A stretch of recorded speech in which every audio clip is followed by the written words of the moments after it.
nice and warm, also sunny, but over the weekend we will be cloudy, rainy, and temperatures are going to be falling big time. I'll have all the details on that coming up.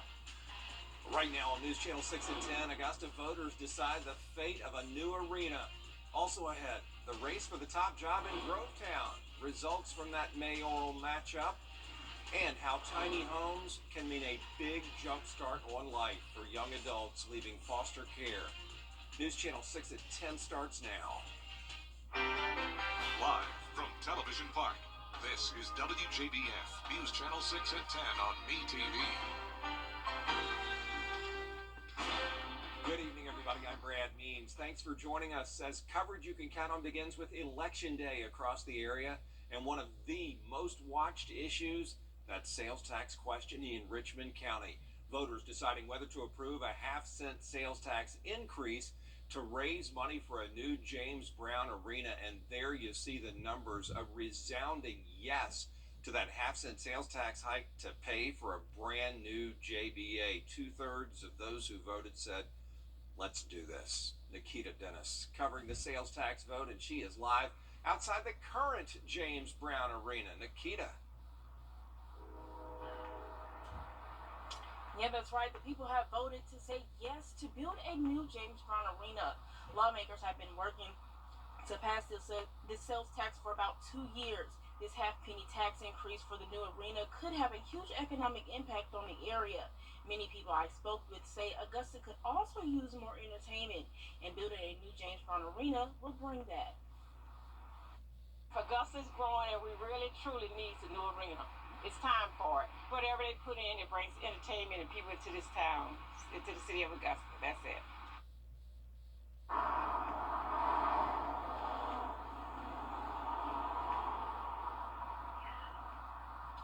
No official word on whether hockey could return to Augusta, but in recent weeks, city leaders have put on the table that it could be in the future. Live in Augusta, Nikita Dennis, WJBF, News Channel 6. And another big race we're following tonight, Grovetown Mayor, where incumbent Gary Jones faced two challengers, and it looks like Jones is going to keep his job for a third term. 42% of the vote, Soretta Smith, 36% give or take, and Deborah Fisher with a little more than 22% tonight. News Channel 6's Hannah Latier spoke with Mayor Jones about his big win. Jones won by a total of 580 votes. I'm here at his watch party, and you can hear in the background just how excited he and his supporters are. Jones says this election was different from the first two he was in because of the two opponents. This didn't deter him, and he tells me he's happy people in Grovetown went out and voted, even if they didn't vote for him. He says he will make certain values important within the city's government. Professionalism, honesty, integrity, transparency, accessibility, accountability, all of those things, characteristics and traits that I want to continue to improve on and work on and show the voting public and the citizens of Grovetown that government can be honest and can serve you. Mayor Jones says he's looking forward to continuing to serve the city of Grovetown for the next 4 years. As for the city council race, incumbent Eric Blair will be keeping his seat, and Richard Bowman will be joining him. In Grovetown, Hannah Latier, WJBF News Channel 6. We are keeping a close eye on several other races tonight. Here are the numbers, WJBF.com. Updating our weather now is birthday girl Jenna Petracci standing by with a pretty nice outlook so far, and we need the rain, so that's nice. Yeah, Brad. So the temperatures are always all over the place around my birthday. Around this time of the year, November, it can be warm, it can be cold. We never know what we're going to get here in the southeast. And right now, it's very warm. We have above average temperatures. Tonight's not as cold as it has been over the past few nights. Here's a live look in at our Terry Lambert Hyundai Skyview cam now over in Aiken. It's a dry night, still no rain in the forecast. We have no rain so far for the whole month of November, so 0 inches today. Our high temperature made it right to that 80-degree mark. 39, though, was our low this morning, so it's still been pretty cold in the mornings. But for tomorrow morning, not nearly as cold. We have a warming trend, and you can see our temperatures are anywhere from around 5 to, say, 11 degrees warmer than this time yesterday. So right now we're sitting in those low to upper 50s, 52 in Augusta, 57 in Allendale, Barnwell you're at 55, 54 in Millen, all of us under clear skies, and even seeing some 60s still, 60 in Edgefield, 63 in Lincolnton, so definitely above average and nowhere near that freezing mark or not even in those mid 30s. So for tomorrow morning, we'll be more so around the 50-degree mark. Winds are coming in from the southwest, calm in the metro, 6 miles per hour though in Aiken. That southerly wind is bringing in the warmer temperatures, and we also have high pressure over us still. This will keep us dry and sunny once again for tomorrow.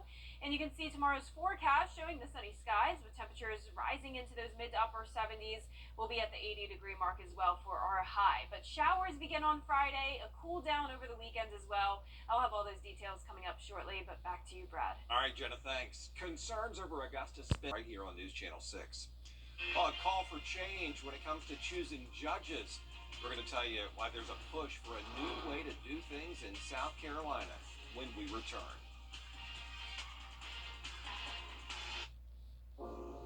Featuring a panel of influential women in politics, moderated by the Chamber's own president and CEO, Sue Parr. Register at AugustaMetroChamber.com. Hidden in plain sight, News Channel 6's in-depth look at child trafficking in the CSRA. We have to have those conversations because it's out there. Catch up on what you missed now at WJBF.com/hidden in plain sight. There. Now, your most accurate forecast with WJBF Live Viper 6. Good Tuesday evening. It was another beautiful day. Lots of sunshine and nice and warm in the afternoon after a very chilly morning we had. Here's a live look in at our Terry Lambert Hyundai Skyview cam over at Doctor's Hospital. Skies are clear. It's a dry night sitting at 52 degrees. Overall, not much happening. Our main story for the next few days is the warm temperatures. We are definitely above average, and that also applies to our low temperatures. So tonight will be much warmer than it was last night. We're seeing those low 60s anywhere from Crawfordville up to Edgefield. More like a summertime night, and even still in those low to upper 50s above average from Augusta down to Millen, 55 in Sandersville, 55 as well in Barnwell, and 58 in Bamberg. So we have high pressure overhead. This will keep us dry and sunny once again for tomorrow. And then eventually by Thursday, we'll start to see some changes. But in the meantime, still this southerly flow with that high pressure moving off the coast. We'll see the lower 80s once again tomorrow and for your Thursday. Upper 70s in the forecast on Friday, but the cooler temperatures are going to be here very quickly. That comes in on Saturday, and I'm going with a high temperature of 59 degrees for your Sunday afternoon. So let's talk about some climate stats here. So on average, our last 80-degree day of the year is on November 11th. That would be this Saturday, and I'm thinking our last 80-degree day will end up being on the 9th. Notice last year it was on the 8th, so overall pretty consistent, because as you can see, those temperatures will be falling big time over the weekend, and our rain chances are also finally going up. We've had no rain so far for the month of November, which is pretty typical since it is our second driest month of the year, but you can see these drought conditions starting to creep into our area. An extreme drought across portions of northwest Georgia up into Chattanooga, and even some dry to moderate drought conditions north of I-20 impacting parts of our area. So any rain that we get will be very beneficial. We'll have a cold front approaching. That'll bring a surge of moisture in and produce some scattered showers on Friday and into Saturday. Then Sunday is a bit of a wild card. We have a few different possibilities here, but it does look like we're going to have low pressure form off the coast and high pressure overhead, which will cause a wedge setup, and that's when we have cloudy skies, cool temperatures, and on and off rain. So here's Friday morning. You can see that front coming in, and then as we go into the rest of the weekend, a big dash of rain on Saturday and into Sunday. Of course, there's still a lot of uncertainty though with this, so we will be updating the forecast as we get closer to the date, but as of now, going with scattered showers pretty much all weekend long. Now our lows tonight will be anywhere from the upper 40s to low 50s. Highs tomorrow will be in the low 80s, so another warm day for your Wednesday, and then over the next 10 days, we're going to see the warmth last through Friday, then bringing in that chance of rain, which will stay here until next Monday, and all of next week, our highs will only be in the mid-60s to around 70 degrees. A lot cooler there. Thanks, Yep. Jenna. A panel of state lawmakers assessing the need for changes in the way South Carolina selects its judges. Men's clothing. Every day, ordinary people in the CSRA do extraordinary things to serve our community. Each month, News Channel 6 recognizes these outstanding volunteers with the Giving Your Best Award. Do you know an everyday hero who goes the extra mile to help others? Nominate them for the Giving Your Best Award by visiting WJBF.com and filling out the entry form. Sponsored by Solvay Specialty Polymers, Piedmont Augusta, Security Federal Bank, and News Channel 6. CSRA Flooring and Remodeling gives Home improvement. What makes the Eichholz Law Firm different? For starters, we've served this community for over 45 years. And we know that every client is unique. We consider you friends, neighbors, and family. We prove it in the way we fight tirelessly for your justice. Let the Eichholz Law Firm fight for the justice you deserve. Gear up for great adventures from Lionel Smith Limited. And last but not least, an effort to help moms buy homes. A group in Pennsylvania is launching a program. Jade Leah Burns has this urban renovation story. 50% of our children are living in poverty, and that means that 50% of our mothers are living in poverty. And so we need to help care for a mother so that we can help care for our kids. Erie City Mom's mission is to support, uplift, and champion mother figures from all walks of life. Since 2016, they have found that moms in our area are struggling to access stable housing. Recently, the organization purchased a property on East 10th Street with the intent to turn it into a homeowner pipeline project. The 2,600 square foot property was built in 1899 and is being completely renovated into 2 family-sized apartments. One will be a 3-bedroom and the other will be a 4-bedroom. We've got support from Erie First Assembly. Rainbow International came in and cleaned this house out for us, which was an incredible donation to us. Erie Bank has been here and did a ton of volunteer work for us already, and so it has been a great community effort. The new program is aimed to help a mom find long-term housing security. Our goal is to help them improve their credit, build their savings account, and learn what it takes to be a homeowner by allowing them to come and live in this house at low rent, right? Build their savings account, and then be mentored in home ownership while they're here. What a wonderful program there. Yeah, Certainly very, is. very nice. Well, our weather is very nice this week. We have lots of sunshine and some warmer temperatures. Highs around 82 degrees for your Wednesday and Thursday. More clouds moving in Thursday night ahead of our next cold front. That'll bring a chance of rain Friday through the weekend with a big cool down. High of 62 on Saturday, only 59 on Sunday, and those cooler temperatures will be here next week as well. All right, Jenna, thanks, and thank you all for watching. We're back at the top of the hour on News Channel 6 at 11. But before that, Hogan's Heroes. You can watch right here on MeTV.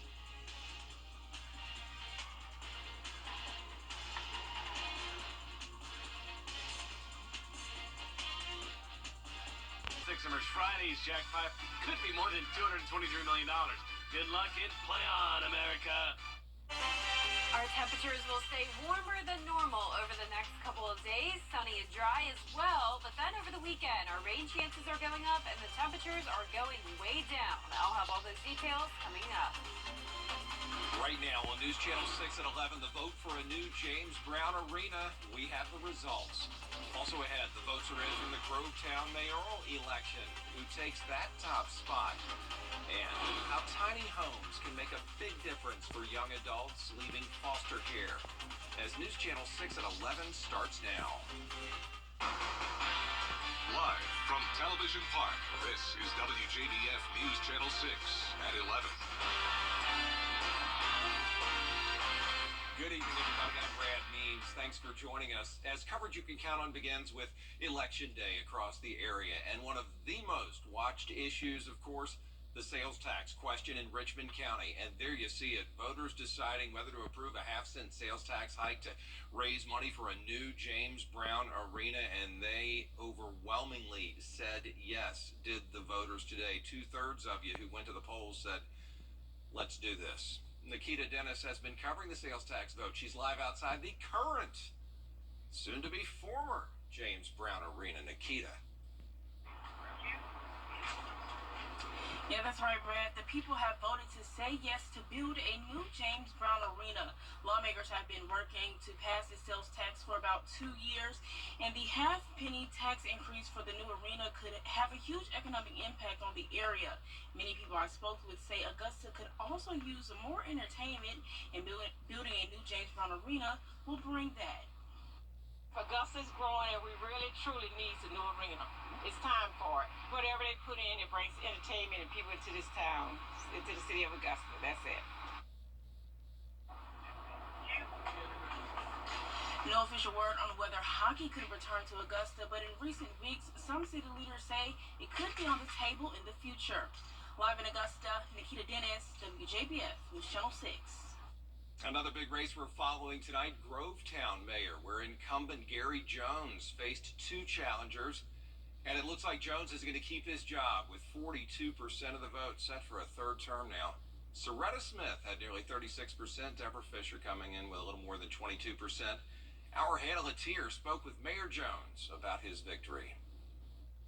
Jones won by a total of 580 votes. I'm here at his watch party, and you can hear in the background just how excited he and his supporters are.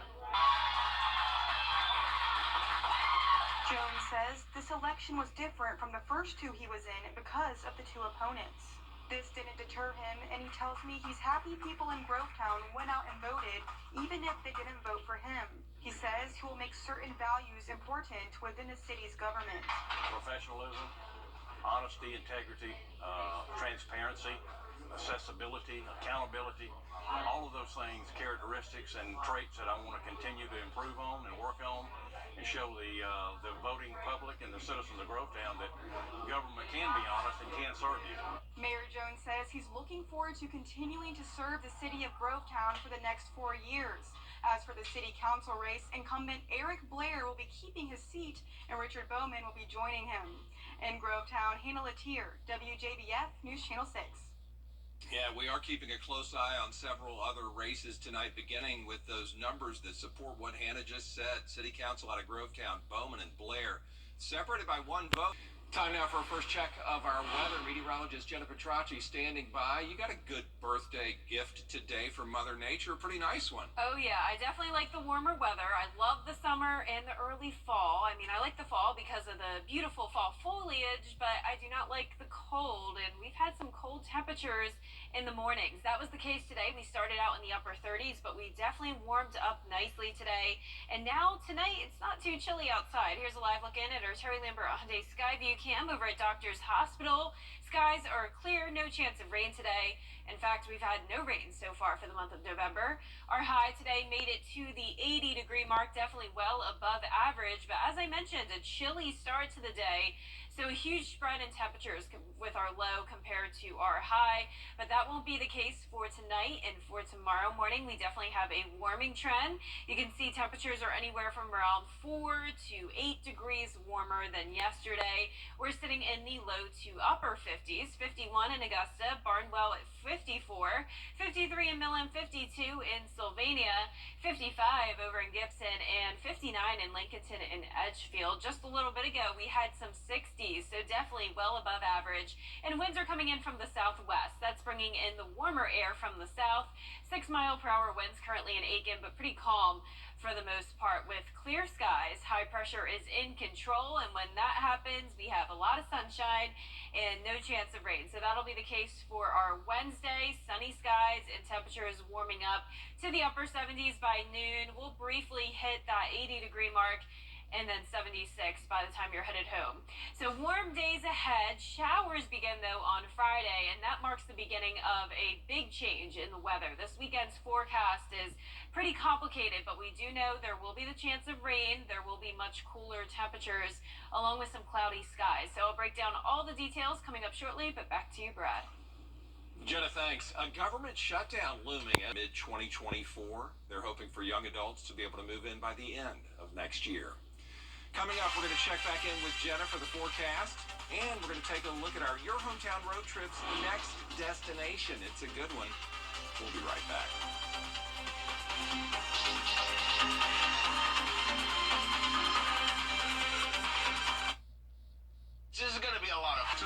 Award recipient.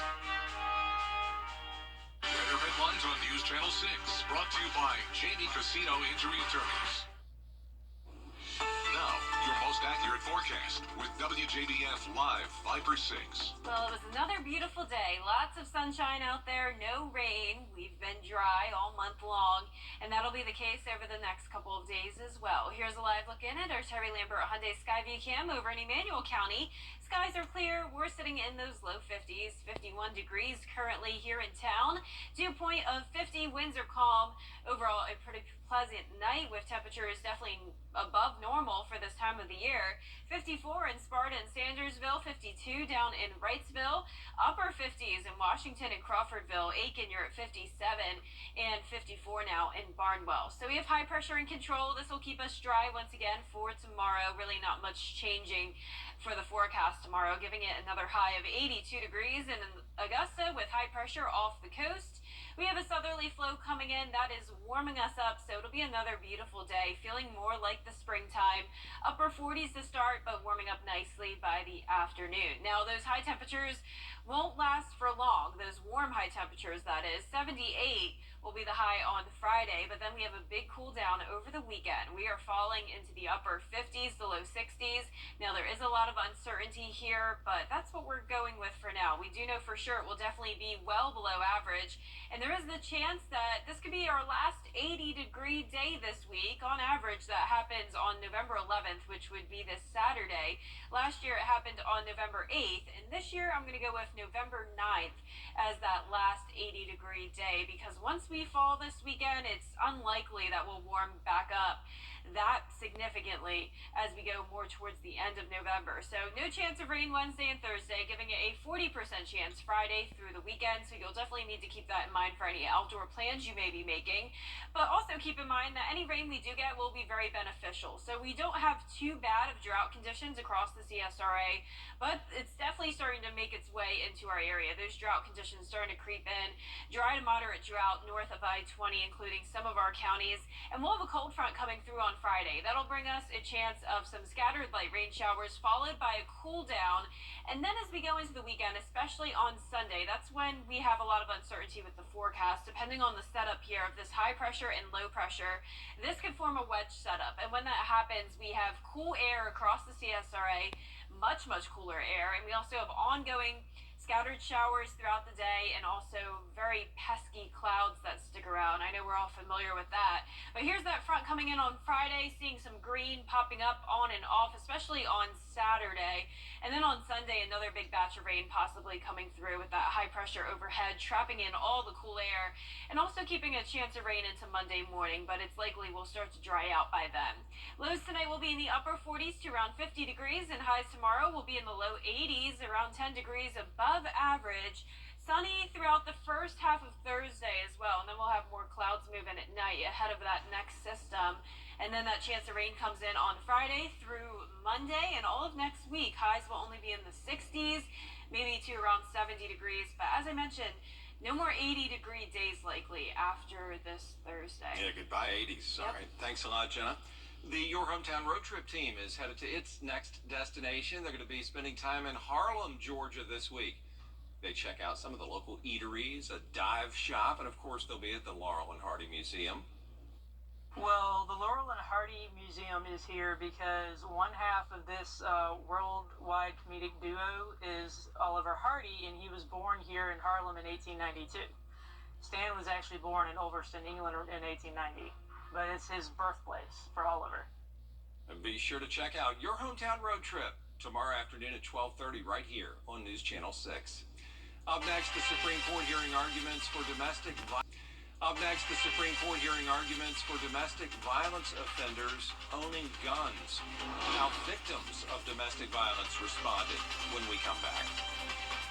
But first, the winning numbers for tonight's South Carolina Lottery Pick 3, 593. Pick 4 tonight, 1101. The fireball was 0. Augusta Mobility. Happy 70th, WJBF, from our family to yours. Congratulations to the entire team at News Channel 6.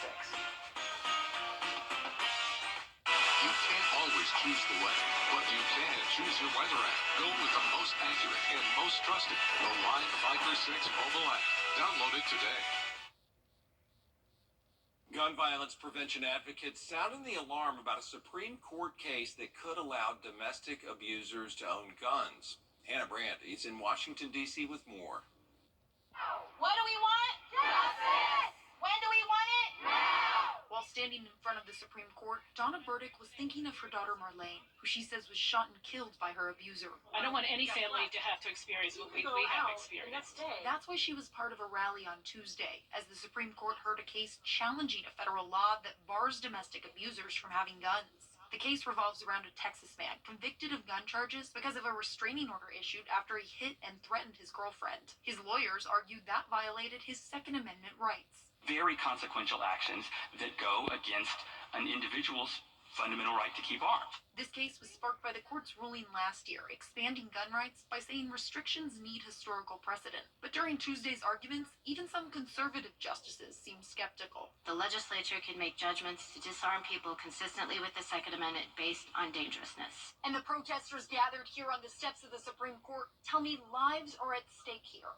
The Supreme Court could open the doors for just more victims, more violence, more bloodshed, which is terrifying. School shooting survivor Camille Paradis hopes the court listens to the pleas of advocates. Can't stop! Won't stop! Gun control activist Angela Farrell-Zabala says abuse victims already face scary odds. Anytime an abuser has a firearm, that woman is 5 times more likely to be shot and killed. And she argues if the high court lets abusers have firearms, this is a death sentence for women and families across this country. In Washington, I'm Hannah Brandt.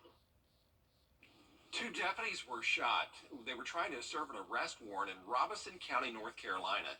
The sheriff says suspect Sean Tobin Locklear Jr. was out on bond on charges of robbery and murder. Shortly after he was found, the suspect started shooting at deputies with a handgun. Then he stole a police car and ran over an officer's leg. This shooting and all happened right in the backyard of 2 neighbors there. Very active community watch again right here in the neighborhood. One came out with a belt that they used for a tourniquet on his leg, and the other one came out with a towel. Sheriff Wilkins says crime rates for Robeson County next year, he believes, will be even higher than they were this year. Still ahead, the latest college football playoff rankings. They were released tonight.